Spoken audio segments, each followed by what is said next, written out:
ಆತ್ಮೀಯ ವಿದ್ಯಾರ್ಥಿಗಳೇ, ತಮಗೆಲ್ಲರಿಗೂ ಕೂಡ ಆತ್ಮೀಯ ಸ್ವಾಗತ. ನಾನು ನಿಮ್ಮ ಆನಂದ್ ಸರ್, ಭೂಗೋಳ ಚೇತನದ ಪುಸ್ತಕದ ಲೇಖಕರು.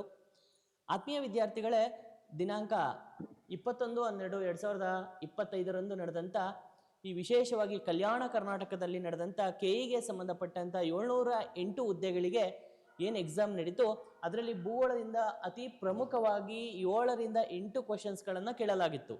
ಸೊ ಅದರ ಒಂದು ಸರಿಯಾದಂಥ ಉತ್ತರವನ್ನು ನಾನು ನಿಮ್ಮ ಮುಂದೆ ಇವತ್ತು ಅನಾಲಿಸಿಸ್ ಮಾಡ್ತಾ ಇದ್ದೀನಿ. ಸೊ ಹಾಗಾಗಿ ಆ ಒಂದು ಕ್ವಶನ್ಸ್ ಏನಿದೆ ಅನ್ನೋದನ್ನು ನಾವು ನೋಡೋದಾದ್ರೆ, ಇವತ್ತಿನ ತರಗತಿಯಲ್ಲಿ ಪ್ರಥಮ ಕ್ವಶನ್ ಏನಿದೆಯಪ್ಪ ಅಂದರೆ ವಿಶೇಷವಾಗಿ ನೋಡಿ, ಪ್ರಾಜೆಕ್ಟ್ ಸೀಬರ್ಡ್ಗೆ ಸಂಬಂಧಿಸಿದಂಥ ಸರಿಯಾದಂಥ ಉತ್ತರವನ್ನು ಆರಿಸಿ ಅಂತ ಇದೆ. ಇಲ್ಲಿ ನೋಡಿ, ಪ್ರಾಜೆಕ್ಟ್ ಸೀಬರ್ಡ್ ನೌಕಾನೆಲೆ ಅಂತ ಬಂದಾಗ ಇದ್ರ ಬಗ್ಗೆ ನಾನು ವಿಶೇಷವಾಗಿ ಫಸ್ಟೇ ಹೇಳ್ಬಿಡ್ತೀನಿ.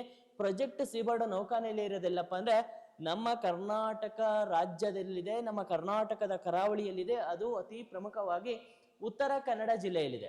ಸೊ ಉತ್ತರ ಕನ್ನಡ ಜಿಲ್ಲೆಯಲ್ಲಿರುವಂಥ ಕಾಳಿ ನದಿಯ ಭಾಗದಲ್ಲಿ ಕಂಡುಬರುವಂಥ ಸೀಬರ್ಡ್ ನೌಕಾನೆಲೆ ಏನಿದೆ, ಇದು ನಮ್ಮ ಕರ್ನಾಟಕದಲ್ಲಿರುವಂಥ ಒಂದು ಪ್ರಮುಖವಾದಂಥ ನೌಕಾನೆಲೆಯಾಗಿದ್ದು, ಇದರ ಉದ್ದೇಶ ಏನಾಗಿದೆಯಪ್ಪ ಅಂದ್ರೆ ನೌಕಾನೆಲೆಯನ್ನ ನಿರ್ಮಿಸುವಂತ ಉದ್ದೇಶವನ್ನ ಇದು ಒಳಗೊಂಡಿದೆ. ಸೊ ಹಾಗಾದ್ರೆ ಇವತ್ತಿನ ಆಪ್ಷನ್ಸ್ಗಳು ವೆರೈಟಿ ಆಪ್ಷನ್ಸ್ ಇದೆ. ಏನಿದೆಯಪ್ಪ ಅಂದ್ರೆ ಮೊದಲನೇದು, ಇದು ನೌಕಾ ಮೂಲ ಸೌಕರ್ಯ ಯೋಜನೆ ಆಗಿದ್ದು ಕಾರವಾರದಲ್ಲಿ ನೌಕಾನೆಲೆಯನ್ನ ನಿರ್ಮಿಸುವಂತ ಉದ್ದೇಶವನ್ನು ಹೊಂದಿದೆ ಅಂತೇಳಿ ಫಸ್ಟ್ ಆಪ್ಷನ್ ಇದೆ. ಇನ್ನು ಎರಡನೇದು, ಇದು ದಕ್ಷಿಣ ಕನ್ನಡ ಜಿಲ್ಲೆಯಲ್ಲಿ ಹಳಿವಿನ ಹಂಚಿನಲ್ಲಿರುವಂತ ಬಿಳಿ ಕತ್ತಿನ ಹದ್ದಿನ ವೈಟ್ ಬ್ರೆಸ್ಟೆಡ್ ಸಿ ಈಗಲ್ ಸಂರಕ್ಷಣೆಯ ಯೋಜನೆ ಆಗಿದೆ ಅಂತ ಇದೆ ಎರಡನೇದು. ಸೊ ನೋಡಿ, ನಿಮ್ಗೆ ಇಲ್ಲಿ ಕ್ಲಿಯರ್ ಮಾಡ್ಬಿಡ್ತೀನಿ. ವೈಟ್ ಬ್ರೆಸ್ಟೆಡ್ ಸಿ ಈಗಲ್ ಇದು ಅತಿ ಪ್ರಮುಖವಾಗಿ ನಮ್ಗೆಲ್ಲಪ್ಪ ಕಂಡು ಬಂದಿದ್ದು ಅಂದ್ರೆ ನೇಪಾಳದಲ್ಲಿ ಕಂಡು ಬಂದಿತ್ತು. ಸೊ ಈ ಒಂದು ಜಾತಿಯ ಬ್ರೆಸ್ಟೆಡ್ ಸಿ ಈಗಲ್ ಈಗ ನೇಪಾಳದಲ್ಲೂ ಸಹ ಕಣ್ಮರೆಯಾಗಿದ್ದು, ಇದು ಇತ್ತೀಚೆಗೆ ನಮ್ಮ ದೇಶದ ಬಿಹಾರ ರಾಜ್ಯದಲ್ಲಿ ಪತ್ತೆಯಾಗಿದೆ ಅಂತೇಳಿ ಇತ್ತೀಚೆಗೆ ವರದಿಯಾಗಿದೆ. ಹಾಗಾಗಿ ಈ ಒಂದು ಕ್ವಶನ್ಸ್ಗೆ ಇದು ಸರಿಯಾದಂತ ಉತ್ತರ ಅಲ್ಲ. ಇನ್ನ ಇದು ಕರ್ನಾಟಕದ ಕರಾವಳಿ ಜಿಲ್ಲೆಗಳಲ್ಲಿ ಮೀನುಗಾರರ ಸಮುದಾಯದ ಅಭಿವೃದ್ಧಿಗೆ ಸಂಬಂಧಿಸಿದಂತ ಕಲ್ಯಾಣ ಯೋಜನೆ ಅಂತ ಇದೆ. ಇದು ಕಲ್ಯಾಣ ಯೋಜನೆ ಅಲ್ಲ, ಮೀನುಗಾರರಿಗೆ ಸಂಬಂಧಪಟ್ಟಂತ ಕಲ್ಯಾಣ ಯೋಜನೆ ಅಲ್ಲ. ಯಾಕಂದ್ರೆ ಇದು ಕ್ಲಿಯರ್ ನೌಕಾನೆಲೆಯನ್ನ ನಿರ್ಮಿಸುವಂತ ಉದ್ದೇಶವನ್ನ ಹೊಂದಿದೆ.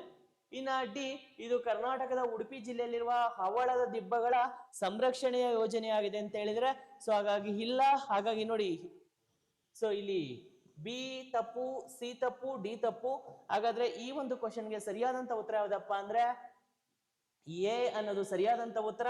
ಇದನ್ನ ಭೂಗೋಳ ಚೇತನ ಪುಸ್ತಕದ ಪೇಜ್ ನಂಬರ್ 129 ಅಲ್ಲಿ ನೀವು ಇದನ್ನ ಕಾಣಬಹುದಾಗಿದೆ. ಸೊ ಎಂಟೈರ್ ಅದಕ್ಕೆ ಸಂಬಂಧಪಟ್ಟಂತೆ ಕರಾವಳಿಗೆ ಸಂಬಂಧಪಟ್ಟಂತೆ ಎಲ್ಲ ಇನ್ಫಾರ್ಮೇಶನ್ಸ್ ಕೂಡ ನಿಮ್ಗೆ ಇಲ್ಲಿ ಸಿಗ್ತಾ ಹೋಗುತ್ತೆ. ನೋಡಿ ಸ್ನೇಹಿತರೆ, ಈ ಟೇಬಲ್ ಅಲ್ಲಿ ನಿಮ್ಗೆ ಅದು ಎಂಟೈರ್ ನಿಮ್ಗೆ ಸಿಗ್ತಾ ಹೋಗುತ್ತೆ.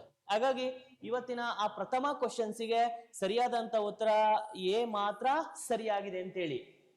ಇನ್ನು ನೆಕ್ಸ್ಟ್ ಮುಂದೆ ಹೋಗೋದಾದ್ರೆ, ವಿಶೇಷವಾಗಿ ನಮ್ಮ ಕರ್ನಾಟಕ ಜಿಯೋಗ್ರಫಿಗೆ ಸಂಬಂಧಪಟ್ಟಂತೆ ಕಲ್ಯಾಣ ಕರ್ನಾಟಕಕ್ಕೆ ಸಂಬಂಧಪಟ್ಟಂತೆ ಕ್ವಶನ್ ಇದೆ. ಸೊ ಕಲ್ಯಾಣ ಕರ್ನಾಟಕ ಪ್ರಸ್ತುತ ಹಿಂದೆ ಅದನ್ನ ನಾವು ಹೈದರಾಬಾದ್ ಕರ್ನಾಟಕ ಅಂತ ಕರಿತಾ ಇದ್ವೋ, ಇವತ್ತು ಅದನ್ನ ನಾವೇನಂತ ಕರಿತಾ ಇದೀವಪ್ಪ ಅಂದ್ರೆ ಕಲ್ಯಾಣ ಕರ್ನಾಟಕ ಅಂತ ಕರಿತಾ ಇದೀವಿ. ಇಲ್ಲಿ ಸ್ಟೇಟ್ಮೆಂಟ್ ಇದೆ. ಸೊ ಏನಿದೆಯಪ್ಪ ಸ್ಟೇಟ್ಮೆಂಟ್ ಅಂತ ಬಂದಾಗ ವಿಶೇಷವಾಗಿ, ಸೊ ಪ್ರಥಮ ಸ್ಟೇಟ್ಮೆಂಟ್, ಪ್ರತಿ ವರ್ಷ ಕಲ್ಯಾಣ ಕರ್ನಾಟಕ ವಿಮೋಚನಾ ದಿನವನ್ನ ಸೆಪ್ಟೆಂಬರ್ 16ರಂದು ಆಚರಿಸಲಾಗ್ತಿದೆ ಅಂತ ಇದೆ. ಸೊ ಈ ಕಡೆ ನೋಡಿ, ಕಲ್ಯಾಣ ಕರ್ನಾಟಕದ ವಿಮೋಚನಾ ದಿನ ಯಾವ್ದಪ್ಪ ಅಂದ್ರೆ ಸೆಪ್ಟೆಂಬರ್ 17 ಅಂತ. ಹಾಗಾಗಿ ನೋಡಿ, ಫಸ್ಟ್ ಸ್ಟೇಟ್ಮೆಂಟ್ ರಾಂಗ್ ಇದೆ. ಇನ್ನ ಕಲ್ಯಾಣ ಕರ್ನಾಟಕದಲ್ಲಿ ನಿಮ್ಗೆಲ್ಲರಿಗೂ ಗೊತ್ತೇ ಇದೆ, ಕಲ್ಯಾಣ ಕರ್ನಾಟಕದಲ್ಲಿ ವಿಶೇಷವಾಗಿ 8 ಜಿಲ್ಲೆಗಳು ಬರಲ್ಲ. ಕಲ್ಯಾಣ ಕರ್ನಾಟಕದಲ್ಲಿ ಬರುವಂತ ಒಟ್ಟು ಜಿಲ್ಲೆಗಳ ಸಂಖ್ಯೆ ಎಷ್ಟಪ್ಪ ಅಂದ್ರೆ 7 ಜಿಲ್ಲೆಗಳು ಕಲ್ಯಾಣ ಕರ್ನಾಟಕದಲ್ಲಿ ಬರ್ತವೆ. ಇನ್ನ ಮೂರನೇದು, ಹಾಗಾಗಿ ಎರಡನೇ ಸ್ಟೇಟ್ಮೆಂಟ್ ಕೂಡ ತಪ್ಪಾಗುತ್ತೆ. ಇನ್ನು ಮೂರನೇ ಸ್ಟೇಟ್ಮೆಂಟ್, ಮೊದಲು ಈ ಪ್ರದೇಶವನ್ನ ಹೈದರಾಬಾದ್ ಕರ್ನಾಟಕ ಎಂದು ಕರೆಯಲಾಗುತ್ತಿತ್ತು. 2019ರಲ್ಲಿ ಇದನ್ನ ಕಲ್ಯಾಣ ಕರ್ನಾಟಕ ಎಂದು ಮರುನಾಮಕರಣ ಮಾಡಲಾಯಿತು ಅಂತ ಹೇಳ್ತಾ ಇದ್ದಾರೆ.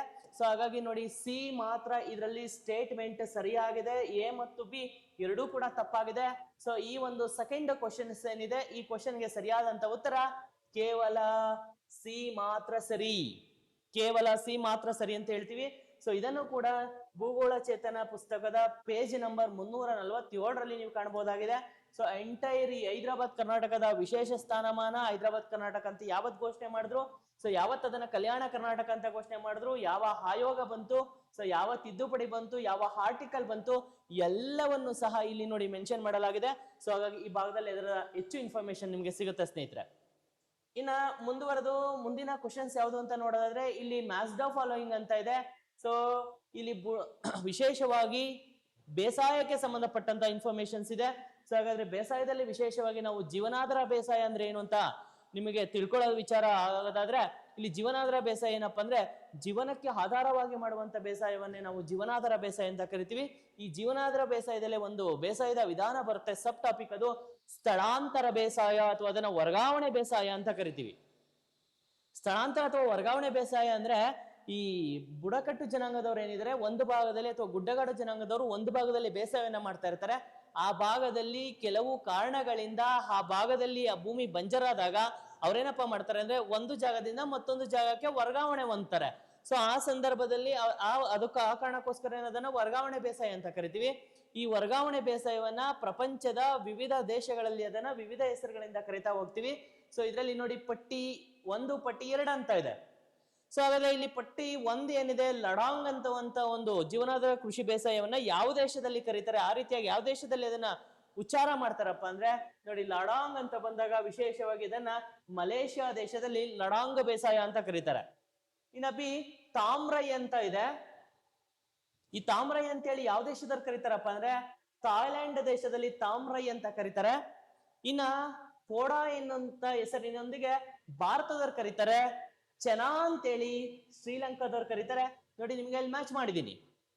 ಸೊ ಹಾಗಾದ್ರೆ ಇದನ್ನ ಮ್ಯಾಚ್ ಅನ್ನ ಆಧರಿಸಿ ನಾವು ಸರಿಯಾದಂತ ಉತ್ತರ ಯಾವುದು ಅಂತ ನೋಡೋದಾದ್ರೆ ಸೊ ನೋಡಿ ಎಗೆ 4 ಕರೆಕ್ಟ್ ಆಗಿದೆ, ಬಿಗೆ 3 ಕರೆಕ್ಟ್ ಆಗಿದೆ, ಸಿಗೆ 1 ಕರೆಕ್ಟ್ ಆಗಿದೆ, ಡಿಗೆ 2 ಕರೆಕ್ಟ್ ಆಗಿದೆ.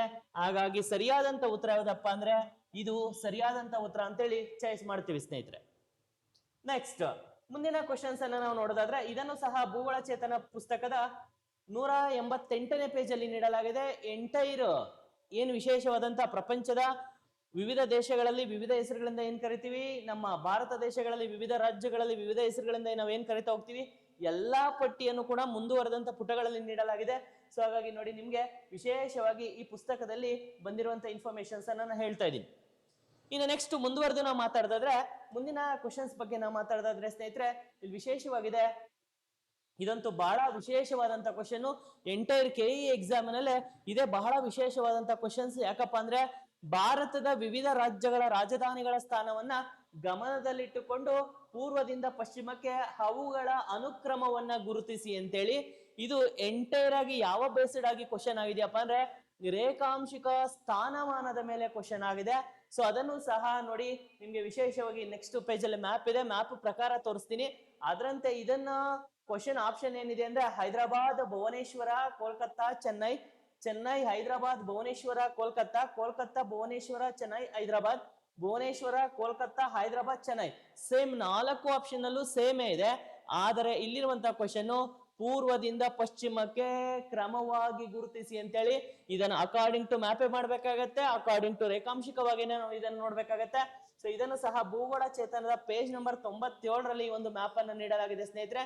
ನೋಡಿ ವಿಶೇಷವಾಗಿ ಅಲ್ಲಿ ಕೊಟ್ಟಿರುವಂತಹ ಕ್ವಶನ್ಸ್ಗೆ ಪ್ರಕಾರ ನಾವು ನೋಡೋದಾದ್ರೆ ನೋಡಿ ಇಲ್ಲಿ ಪೂರ್ವದಿಂದ ಪಶ್ಚಿಮಕ್ಕೆ ಹೋಗೋದಾದ್ರೆ ಅಲ್ಲಿ ಕೊಟ್ಟಿರುವಂತಹ ಮೊದಲ ಸ್ಟೇಟ್ ವೆಸ್ಟ್ ಬೆಂಗಾಲ್ ಅಲ್ಲಿ ಬರುವಂತ ವೆಸ್ಟ್ ಬೆಂಗಾಲ್ ನ ಕ್ಯಾಪಿಟಲ್ ಸಿಟಿ ಯಾವ್ದಪ್ಪ ಅಂದ್ರೆ ಕೋಲ್ಕತ್ತಾ. ವೆಸ್ಟ್ ಬೆಂಗಾಲ್ ನ ಕ್ಯಾಪಿಟಲ್ ಸಿಟಿ ಯಾವ್ದಪ್ಪ ಅಂದ್ರೆ ಕೋಲ್ಕತ್ತಾ ಇದೆ ನೋಡಿ. ಹಾಗಾಗಿ ಪೂರ್ವದಿಂದ ಇದು ಸ್ಟಾರ್ಟ್ ಆಗುತ್ತೆ ಕೋಲ್ಕತ್ತಾ.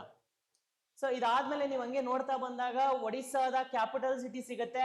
ಸೊ ಯಾವ್ದಪ್ಪ ಅಂದ್ರೆ ಒಡಿಸ್ಸಾದ ಕ್ಯಾಪಿಟಲ್ ಸಿಟಿ ಯಾವ್ದಪ್ಪ ಅಂದ್ರೆ ಭುವನೇಶ್ವರ ಸಿಗತ್ತೆ.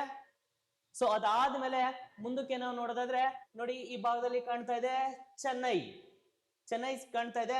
ನಂತರ ಸೊ ಆಂಧ್ರ ಪ್ರದೇಶದಿಂದ ಸ್ಪ್ಲಿಟ್ ಆಗಿರುವಂತ ತೆಲಂಗಾಣ ಏನಿದೆ ಈ ಭಾಗದಲ್ಲಿ ಬರುವಂತ ತೆಲಂಗಾಣ ನಮ್ಗೆ 4ನೇ ಪಾರ್ಟ್ ಆಗಿ ಕಾಣುತ್ತೆ. ಸೊ ಇದನ್ನ ಆಧಾರವಾಗಿ ಇಟ್ಕೊಂಡಾಗ ನೋಡಿ ಫಸ್ಟ್ ಕೋಲ್ಕತ್ತಾ, ಸೆಕೆಂಡ್ ಭುವನೇಶ್ವರ, 3 ಚೆನ್ನೈ, 4 ಹೈದರಾಬಾದ್. ಇದನ್ನ ಆಧಾರವಾಗಿ ಇಟ್ಕೊಂಡು ಮತ್ತೊಮ್ಮೆ ನೋಡಿ ನಿಮ್ಗೆ ಸರಿಯಾದಂತ ಉತ್ತರವನ್ನು ಸೆಲೆಕ್ಟ್ ಮಾಡೋದಾದ್ರೆ ಸ್ನೇಹಿತರೆ ಇದಕ್ಕೆ ಸರಿಯಾದಂತ ಉತ್ತರ ಯಾವ್ದಪ್ಪ ಅಂದ್ರೆ ಮೊದಲು ನಮ್ಗೆ ಸಿಗೋದು ಕೋಲ್ಕತ್ತಾ, ಭುವನೇಶ್ವರ, ಚೆನ್ನೈ, ಹೈದರಾಬಾದ್. ಇದನ್ನ ಅಕಾರ್ಡಿಂಗ್ ಟು ರೇಖಾಂಶಿಕವಾಗಿ ನೀವು ನೋಡ್ಬೇಕಾಗತ್ತೆ. ಸೊ ಮ್ಯಾಪ್ ವರ್ಕ್ ಅನ್ನು ಮಾಡ್ಲೇಬೇಕಾಗತ್ತೆ. ಮ್ಯಾಪ್ ವರ್ಕ್ ಅನ್ನು ಅನಾಲಿಸಿಸ್ ಮಾಡಿದಾಗ ಸರಿಯಾದಂತ ಉತ್ತರ ಸಿ ಸರಿಯಾದಂತ ಉತ್ತರ ಅಂತ ಹೇಳಿ ಸೆಲೆಕ್ಟ್ ಮಾಡ್ತೀವಿ. ನೆಕ್ಸ್ಟ್ ಮುಂದಿನ ಕ್ವಶನ್ ಯಾವುದು ಅಂತ ನಾವು ನೋಡೋದಾದ್ರೆ ಸ್ನೇಹಿತರೆ ವಿಶೇಷವಾಗಿ ನಮ್ಮ ಭಾರತದ ಅರಣ್ಯ ಸಂಪತ್ತಿಗೆ ಸಂಬಂಧಪಟ್ಟಂತೆ ಕ್ವಶನ್ ಕೇಳಿದರೆ ಭಾರತದಲ್ಲಿ ಅರಣ್ಯ ಸಂಪತ್ತು ಅಂತ ಬಂದಾಗ ಭಾರತದಲ್ಲಿ 33% ಅರಣ್ಯ ಸಂಪತ್ತು ಇರಬೇಕಾಗಿತ್ತು. ಬಟ್ ಪ್ರಸ್ತುತ 24% ಮಾತ್ರ ಅರಣ್ಯ ಸಂಪತ್ತನ್ನ ನಾವು ಕಾಣಬಹುದು. ಇನ್ನ ಭಾರತದಲ್ಲಿ ವಿಶೇಷವಾಗಿರುವಂತಹ ಅರಣ್ಯ ಸಂಪತ್ತು ಯಾವ್ದಪ್ಪ ಅಂದ್ರೆ ಮೊದಲನೇದು ನಿತ್ಯ ಹರಿದ್ವರ್ಣ ಸಂಪತ್ತು, ಉಷ್ಣವಲಯದ ಎಲೆ ಉದುರುವ ಕಾಡುಗಳು, ಮ್ಯಾಂಗ್ರೋವ್ ಅರಣ್ಯ ಸಂಪತ್ತು, ಮರುಭೂಮಿ, ಹಿಮಾಲಯನ್ ಸೂಚಿಪರ್ಣ ಕಾಡುಗಳು. ಸೊ ಈ ರೀತಿಯಾದಂತಹ ಫಾರೆಸ್ಟ್ ನಮ್ಮ ಭಾರತದಲ್ಲಿದೆ. ಸೊ ಇಲ್ಲಿ ಆಪ್ಷನ್ ಅಲ್ಲೂ ಅಷ್ಟೇ ಉಷ್ಣವಲಯದ ಕುರುಚಲು ಇದೆ, ನಿತ್ಯ ಹರಿದ್ವರ್ಣ ಅರಣ್ಯಗಳಿದಾವೆ, ಎಲೆ ಉದುರುವ ಕಾಡಿದೆ, ಶುಷ್ಕ ಉಷ್ಣವಲಯದ ಶುಷ್ಕ ಎಲೆ ಉದುರುವ ಅರಣ್ಯ ಸಂಪತ್ತಿದೆ. ಈಗ ಈ 4 ಆಪ್ಷನ್ಸ್ ಅನ್ನ ಕೊಟ್ಟು ಈ 4 ಆಪ್ಷನ್ಸ್ ಅಲ್ಲಿ ಭಾರತದಲ್ಲಿ ಅತಿ ಹೆಚ್ಚಿರುವಂತಹ ಅರಣ್ಯ ಸಂಪತ್ತು ಯಾವುದು ಅಂತ ಕೇಳಿದ್ದೇನೆ. ಸೊ ಈ ಕೆಳಗಿನ ಯಾವ ಅರಣ್ಯದ ಪ್ರಕಾರವು ಭಾರತದಲ್ಲಿ ಅತ್ಯಂತ ವ್ಯಾಪಕವಾಗಿದೆ? ಸೊ ಕ್ಲಿಯರ್, ಇಲ್ಲಿ ಯಾವ್ದಪ್ಪ ಅತಿ ವ್ಯಾಪಕವಾಗಿರೋದು ಅಂದ್ರೆ ಸೊ ಭಾರತದಲ್ಲಿ ನೋಡಿ ಉಷ್ಣ ವಲಯದ ಎಲೆ ಉದುರುವ ಅರಣ್ಯಗಳು ನಮ್ಮಲ್ಲಿ ಅತಿ ಹೆಚ್ಚಾಗಿದೆ. ಸೊ ಹಾಗಾಗಿ ಸರಿಯಾದಂತ ಉತ್ತರ ಯಾವ್ದು ಅಂತ ಬಂದಾಗ ಸಿ ಇದಕ್ಕೆ ಸರಿಯಾದಂತ ಉತ್ತರ ಅಂತೇಳಿ ನಾವು ಸೆಲೆಕ್ಟ್ ಮಾಡ್ಬೇಕಾಗತ್ತೆ. ನೋಡಿ ಉಷ್ಣ ವಲಯದ ಶುಷ್ಕ ಎಲೆ ಉದುರುವ ಅರಣ್ಯ ಅಂತ ಇದೆ. ಸೊ ಅದನ್ನ ಹೊರತುಪಡಿಸಿ ನೀವು ರೈಟ್ ಆನ್ಸರ್ ಅನ್ನು ಸೆಲೆಕ್ಟ್ ಮಾಡೋದಾದ್ರೆ ಉಷ್ಣ ವಲಯದ ಎಲೆ ಉದುರುವ ಅರಣ್ಯಗಳು ಅಂತೇಳಿ ನಾವು ಸರಿಯಾದಂತ ಉತ್ತರವನ್ನ ಆಯ್ಕೆ ಮಾಡ್ತೀವಿ. ನೆಕ್ಸ್ಟ್ ಮುಂದಿನ ಕ್ವಶನ್ಸ್ ಯಾವುದು ಅಂತ ನಾವು ನೋಡಿದ್ರೆ ಇದನ್ನು ಸಹ ನಾವು ವಿಶೇಷವಾಗಿ ನನ್ನ ಪುಸ್ತಕದ ವಿಶೇಷವಾಗಿ ಭೂಗೋಳ ಚೇತನ ಪುಸ್ತಕದಲ್ಲೇ ಇದನ್ನು ಸಹ ನೀಡಲಾಗಿದೆ. ಸೊ ಭೂಗೋಳ ಚೇತನ ಪುಸ್ತಕದಲ್ಲಿ 151 ಪೇಜ್ ಅಲ್ಲಿ ಇದರ ಇನ್ಫಾರ್ಮೇಶನ್ಸ್ ಅನ್ನ ನಾವು ನೀಡಲಾಗಿದೆ. ಸೊ ಇಲ್ಲಿ ನೋಡಿ ವಿಶೇಷವಾಗಿ ಇಲ್ಲಿದೆ ಈ ಅರಣ್ಯ ಸಂಪತ್ತು ಭಾರತದಲ್ಲಿ ಅತಿ ಹೆಚ್ಚು ಪ್ರದೇಶಗಳಲ್ಲಿ ಕಂಡು ಬರುತ್ತೆ ಅಂತ ಇದೆ. ಸೊ ಹಾಗಾಗಿ ಸರಿಯಾದಂತ ಉತ್ತರವನ್ನ ನಾವು ಈ ರೀತಿಯಾಗಿ ಚಾಯ್ಸ್ ಮಾಡ್ತೀವಿ. ನೆಕ್ಸ್ಟ್ ಮುಂದುವರೆದ ನಾವು ನೋಡೋದಾದ್ರೆ ಸುನಾಮಿಗಳಿಗೆ ಸಂಬಂಧಪಟ್ಟಂತ ಸ್ಟೇಟ್ಮೆಂಟ್ ಇದೆ. ಸುನಾಮಿಗಳು ಈ ಕೆಳಗಿನ ಹೇಳಿಕೆಗಳನ್ನ ಪರಿಗಣಿಸಿ ಸರಿಯಾದಂತ ಉತ್ತರವನ್ನ ನೀಡಿರುವ ಕೋಡ್ಗಳನ್ನ ಬಳಸಿ ಆಯ್ಕೆ ಮಾಡಿ ಅಂತ ಇದೆ. ಸೊ ಸುನಾಮಿಗಳು ಅಂತ ಬಂದಾಗ ಮೊದಲನೇದು ಸುನಾಮಿಗಳು ಉಬ್ಬರ ವಿಳಿತದ ಅಲೆಗಳು ಅಂತ ಹೇಳ್ತಾ ಇದ್ರೆ ನೋ, ಯಾಕಂದ್ರೆ ಉಬ್ಬರ ವಿಳಿತ ಅಂದ್ರೆ ಬೇರೆ. ಉಬ್ಬರ ವಿಳಿತ ಅಂತ ಬಂದಾಗ ಏನಾಗುತ್ತೆ ಅಂದ್ರೆ ಸಮುದ್ರದ ಅಲೆಗಳು ಸೊ ಉಬ್ಬರ ಮತ್ತು ಏರು ಉಬ್ಬರ ಮತ್ತು ಇಳಿ ಉಬ್ಬರ ಆಗತ್ತಲ್ಲ, ಅದನ್ನ ನಾವು ಉಬ್ಬರ ಇಳಿತ ಅಂತ ಕರಿತೀವಿ. ಅದು ಸಮುದ್ರ ಮತ್ತು ಸಾಗರಗಳಲ್ಲಿ ಸೊ ಸಹಜವಾಗಿ ಏನಾಗೋಗುತ್ತಪ್ಪ ಅಂದ್ರೆ ಸೊ ಚಂದ್ರಗ್ರಹಣ ಸೂರ್ಯಗ್ರಹಣ ಸಂದರ್ಭದಲ್ಲಿ ಈ ರೀತಿಯಾದಂತ ಅಲೆಗಳನ್ನ ನಾವು ಹೆಚ್ಚಾಗಿ ಕಾಣಬಹುದು. ಯಾಕಪ್ಪ ಅಂದ್ರೆ ಆ ಸಂದರ್ಭದಲ್ಲಿ ಗ್ರಾವಿಟೇಷನ್ ಪವರ್ ಅಧಿಕವಾಗಿರುತ್ತೆ. ಅದಕ್ಕೋಸ್ಕರ ಉಬ್ಬರ ವಿಳಿತದ ಅಲೆಗಳಿಗೂ ಮತ್ತು ಸುನಾಮಿಗಳಿಗೂ ಸಂಬಂಧ ಇಲ್ಲ. ಸೊ ಹಾಗಾಗಿ ಫಸ್ಟ್ ಸ್ಟೇಟ್ಮೆಂಟ್ ಏನಾಗಿದೆಯಪ್ಪ ಅಂದ್ರೆ ರಾಂಗ್ ಇದೆ. ಇನ್ನು ಎರಡನೇ ಸ್ಟೇಟ್ಮೆಂಟ್ ಯಾವ್ದಿದೆಯಪ್ಪ ಅಂದ್ರೆ ಸುನಾಮಿಗಳು ಸಾಮಾನ್ಯವಾಗಿ ಭೂಕಂಪದ ಚಟುವಟಿಕೆಗಳ ಪರಿಣಾಮವಾಗಿ ಉಂಟಾಗುವಂತ ದೊಡ್ಡ ಅಲೆಗಳಾಗಿವೆ. ಖಂಡಿತವಾಗ್ಲು, ಯಾಕಂದ್ರೆ ಭೂಕಂಪದ ಅಲೆಗಳು ವೇವ್ಸ್ ಭೂಮಿಯ ತಳಭಾಗದಿಂದ ಏನು ಪ್ರೈಮರಿ, ಸೆಕೆಂಡರಿ ಮತ್ತು ಲವ್ ವೇವ್ಸ್ ಗಳೇನು ಆಚೆಗೆ ಬರ್ತವೆ ಆ ಸಂದರ್ಭದಲ್ಲಿ ಭೂಮಿಯ ಮೇಲ್ಭಾಗದಲ್ಲಿ ಸೊ ಇದನ್ನ ಸುನಾಮಿಯನ್ನ ಉಂಟು ಮಾಡುತ್ತೆ. ಆ ಕಾರಣಕ್ಕೋಸ್ಕರ ಇದು ಸರಿಯಾದಂತ ಸ್ಟೇಟ್ಮೆಂಟ್ ಅಂತ ಕನ್ಸಿಡರ್ ಮಾಡ್ತೀವಿ. ಇನ್ನ ಸಿ ನೋಡಿ, ಕೇವಲ ಲಂಬ ಭೂಕಂಪನ ಅಡಚಣೆ ಮಾತ್ರ ಸುನಾಮಿಗಳಿಗೆ ಕಾರಣವಾಗುತ್ತದೆ. ಸೊ ಈ ಸ್ಟೇಟ್ಮೆಂಟ್ ಕೂಡ ಸರಿಯಾಗಿದೆ. ಇನ್ನ ಇದು ಪ್ರತಿ 2 ಮತ್ತು 3 ವರ್ಷಗಳಿಗೊಮ್ಮೆ ದೊಡ್ಡ ಸುನಾಮಿಗಳು ಸಂಭವಿಸುತ್ತೆ ಅಂತ ಇದೆ. ಸೊ ಹಾಗಾಗಿ ಇಲ್ಲಿ ಬಿ ಸಿ ಡಿ 3 ಆಪ್ಷನ್ ಸರಿಯಾಗಿದೆ, ಎ ಮಾತ್ರ ತಪ್ಪಾಗಿದೆ. ಅದಕ್ಕೋಸ್ಕರ ನಾವು ಇಲ್ಲಿ ಸರಿಯಾದಂತ ಉತ್ತರವನ್ನು ಎಲ್ಲ ಆಯ್ಕೆ ಮಾಡ್ತೀವಪ್ಪ ಅಂದ್ರೆ ಬಿ ಸಿ ಮತ್ತು ಡಿ ಮಾತ್ರ ಸರಿ ಅಂತೇಳಿ 3ನೇ ಆಪ್ಷನ್ಸ್ ಅನ್ನ ನಾವು ಸೆಲೆಕ್ಟ್ ಮಾಡ್ತೀವಿ. ಇದರ ಮಾಹಿತಿಯನ್ನು ಸಹ ಭೂಗೋಳ ಚೇತನದ ಪೇಜ್ ನಂಬರ್ 61 ಅಲ್ಲಿ ನೀಡಲಾಗಿದೆ. ನೆಕ್ಸ್ಟ್ ನೋಡಿ, ಸುನಾಮಿಗೆ ಸಂಬಂಧಪಟ್ಟಂತ ಎಂಟೈರ್ ಇನ್ಫಾರ್ಮೇಶನ್ಸ್ ಕೂಡ ಇಲ್ಲಿ ನಿಮ್ಗೆ ಸಿಗುತ್ತೆ ಸ್ನೇಹಿತರೆ. ಇನ್ನ ನೆಕ್ಸ್ಟ್ ಮುಂದಕ್ಕೆ ಹೋಗೋದಾದ್ರೆ ಮುಂದಿನ ಕ್ವಶನ್ ಏನಿದೆಯಪ್ಪ ಅಂದ್ರೆ ಕೆಳಗಿನ ಉಪಕರಣಗಳನ್ನ ಅವುಗಳ ಬಳಕೆಯೊಂದಿಗೆ ಹೊಂದಿಸಿ ಅಂತೇಳಿ. ಸೊ ಇದು ಸೈನ್ಸ್ ರಿಲೇಟೆಡ್ ಆಗಿ ಕ್ವಶನ್ ಆಗಿದೆ. ಸೊ ಇಲ್ಲಿ ಸರಿಯಾದಂತ ಉತ್ತರವನ್ನ ಪಟ್ಟಿ 1 ಮತ್ತು ಪಟ್ಟಿ 2 ಮ್ಯಾಚ್ ಮಾಡಿ ಅಂತ ಇದೆ. ಪಟ್ಟಿ 1ರಲ್ಲಿ ಬ್ಯಾರೋಮೀಟರ್ ಅಂತ ಇದೆ. ಸೊ ಈ ಬ್ಯಾರೋಮೀಟರ್ ಅನ್ನೋದನ್ನ ಏನಕ್ಕೆ ಬಳಸ್ತೀವಪ್ಪ ಅಂದ್ರೆ ಈ ಬ್ಯಾರೋಮೀಟರ್ ಅನ್ನ ವಾಯುಮಂಡಲದ ಒತ್ತಡವನ್ನ ಮೆಜರ್ ಮಾಡೋದಕ್ಕೆ ಬ್ಯಾರೋಮೀಟರ್ ಅನ್ನ ಬಳಸ್ತೀವಿ. ಇನ್ನ ಹೈಗ್ರೋಮೀಟರ್ ಅಂತ ಇದೆ. ಹೈಗ್ರೋಮೀಟರ್ ಅನ್ನ ನಾವ್ ಏನಕ್ಕೆ ಬಳಸ್ತೀವಪ್ಪ ಅಂದ್ರೆ ವಿಶೇಷವಾಗಿ ಆರ್ದ್ರತೆ. ಸೊ ಆರ್ದ್ರತೆಯನ್ನ ಮೆಜರ್ ಮಾಡೋದಕ್ಕೆ ಹೈಗ್ರೋಮೀಟರ್ ಅನ್ನ ನಾವು ಬಳಸ್ತೀವಿ. ಇನ್ನ 3ನೇದು ಅನಿಮೋಮೀಟರ್ ಅಂತ ಇದೆ. ಸೊ ಈ ಅನಿಮೋಮೀಟರ್ ಅನ್ನ ನಾವು ಏನಕ್ಕೆ ಬಳಸ್ತೀವಪ್ಪ ಅಂದ್ರೆ ಗಾಳಿಯ ವೇಗವನ್ನ ಮೆಜರ್ ಮಾಡಲು ಅನಿಮೋಮೀಟರ್ ಅನ್ನ ಬಳಸ್ತೀವಿ. ಇನ್ನ 4ನೇದು ಥರ್ಮಾಮೀಟರ್ ಅನ್ನ ನಾವ್ ಏನಕ್ಕೆ ಬಳಸ್ತೀವಪ್ಪ ಅಂದ್ರೆ ಉಷ್ಣಾಂಶವನ್ನ ಟೆಂಪರೇಚರ್ ಅನ್ನ ಮೆಜರ್ ಮಾಡೋದಕ್ಕೆ ಥರ್ಮಾಮೀಟರ್ ಅನ್ನ ಬಳಸ್ತೀವಿ. ಸೊ ಹಾಗಾದ್ರೆ ಈ ಒಂದು ಮ್ಯಾಚ್ ಅನ್ನ ನಾವು ಆಧರಿಸಿದಾಗ, ಈ ಮ್ಯಾಚ್ ಅನ್ನ ಆಧಾರವಾಗಿ ಇಟ್ಕೊಂಡಾಗ ಇಲ್ಲಿ ಸರಿಯಾದಂತ ಉತ್ತರ ಯಾವ್ದು ಬರುತ್ತೆ ಅಂದ್ರೆ ಎ ಬ್ಯಾರೋಮೀಟರ್ ವಾಯುಮಂಡಲದ ಒತ್ತಡ. ಸೊ ಬಿ ಹೈಗ್ರೋಮೀಟರ್, 4th ಆರ್ದ್ರತೆ, ಸಿ ಅನಿಮೋಮೀಟರ್, ಸೊ ವಿಶೇಷವಾಗಿ ಅನಿಮೋಮೀಟರ್ ಅಂತ ಬಂದಾಗ ನೋಡಿ ಸಿ ಸೆಕೆಂಡ್ ಗಾಳಿಯ ವೇಗ, ಇನ್ನ ಡಿ ಅಂತ ಬಂದಾಗ ಒಂದು ಉಷ್ಣಾಂಶ.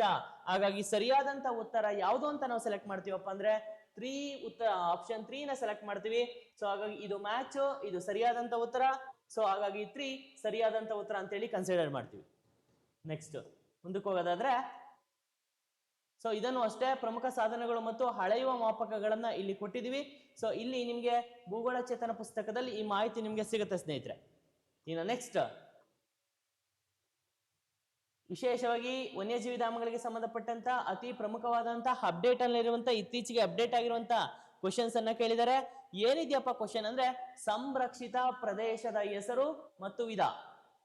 ಸೊ ಇಲ್ಲಿ ಫಸ್ಟ್ ಗ್ರೇಟರ್ ಹೆಸರುಘಟ್ಟ ಹುಲ್ಲುಗಾವಲು ಅಂತ ಇದೆ. ಗ್ರೇಟರ್ ಹೆಸರುಘಟ್ಟ ಹುಲ್ಲುಗಾವಲು ಅನ್ನೋದು ಅದು ಏನು ಅಂತ ಬಂದಾಗ ವಿಶೇಷವಾಗಿ ನೋಡಿ, ಗ್ರೇಟರ್ ಹೆಸರುಘಟ್ಟ ಹುಲ್ಲುಗಾವಲು ಅನ್ನೋದು ಸೊ ಸಂರಕ್ಷಣಾ ಮೀಸಲು ಪ್ರದೇಶ, ಸಂರಕ್ಷಣಾ ಮೀಸಲು ಪ್ರದೇಶ ಅಂತ ಕರಿತೀವಿ. ಇನ್ನ ಅಪ್ಸರಕೊಂಡ ಮುಗುಳಿ ಸಮುದ್ರ ಪ್ರದೇಶ ಅಂತ ಬಂದಾಗ ಇದನ್ನ ನಾವೇನಂತ ಕರಿತೀವಪ್ಪ ಅಂದ್ರೆ ವನ್ಯಜೀವಿ ಅಭಯಾರಣ್ಯ ಅಂತ ಕರಿತೀವಿ, ವನ್ಯಜೀವಿ ಅಭಯಾರಣ್ಯ ಅಂತ ಕರಿತೀವಿ.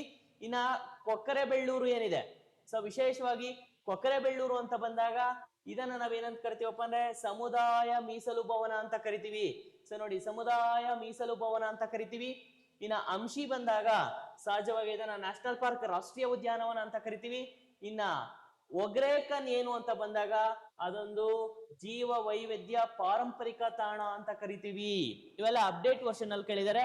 ಸೊ ಹಾಗಾಗಿ ಇದನ್ನ ನೋಡಿ ಮ್ಯಾಚ್ ಮಾಡಿದೀನಿ. ಇದನ್ನ ಆಧಾರವಾಗಿ ಇಟ್ಕೊಂಡಾಗ ಸೊ ಎ ಅಂತ ಬಂದಾಗ ಸೆಕೆಂಡ್ ಸಂರಕ್ಷಣಾ ಮೀಸಲು, ಬಿ ಅಂತ ಬಂದಾಗ ಅಪ್ಸರಕೊಂಡ ಅಂತ ಬಂದಾಗ ವನ್ಯಜೀವಿ ಅಭಯಾರಣ್ಯ, ಸಿ ಅಂತ ಬಂದಾಗ ಕುಕ್ಕರೆಬೆಳ್ಳೂರು ಅಂತ ಬಂದಾಗ ಸಮುದಾಯ ಮೀಸಲು, ಡಿ ಅಂತ ಬಂದಾಗ ಸೊ ನೋಡಿ ಥರ್ಡ್ ಒನ್ ಬರುತ್ತೆ, ಇ ಅಂತ ಬಂದಾಗ ಫೋರ್ತ್ ಒನ್ ಬರುತ್ತೆ.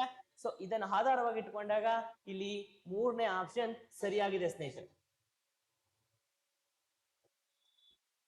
ಸೊ ಹಾಗಾಗಿ ಇಷ್ಟು ಪ್ರಶ್ನೆಗಳನ್ನ ಭೂಗೋಳ ಚೇತನ ಪುಸ್ತಕದಿಂದ ನೀವು ಎಕ್ಸ್ಪೆಕ್ಟ್ ಮಾಡಬಹುದಾಗಿದೆ. ಸೊ ಹಾಗಾಗಿ ಏನ್ ಕೆಇ ನಲ್ಲಿ ಎಕ್ಸಾಮ್ ಆಗಿತ್ತು, ಆ ಡಿಪಾರ್ಟ್ಮೆಂಟ್ ಎಕ್ಸಾಮ್ ಆಗಿತ್ತು, ಆ ಸಂದರ್ಭದಲ್ಲಿ ಸೊ ಭೂಗೋಳದಿಂದ ಕೇವಲ 7ರಿಂದ 8 ಕ್ವಶನ್ಸ್ಗಳು ಬಂದಿತ್ತು ಸ್ನೇಹಿತರೆ. ಆ 8 ಕ್ವಶನ್ಸ್ಗಳನ್ನ ಇವತ್ತಿನ ತರಗತಿಯಲ್ಲಿ ಅನಾಲಿಸಿಸ್ ಮಾಡಿದ್ದೀನಿ. ಸೊ ಇದನ್ನ ಹೆಚ್ಚೆಚ್ಚು ಶೇರ್ ಮಾಡಿ, ಫಾಲೋ ಮಾಡಿ ಅಂತ ಹೇಳ್ತಾ ಇದ್ದೀನಿ. Thank you.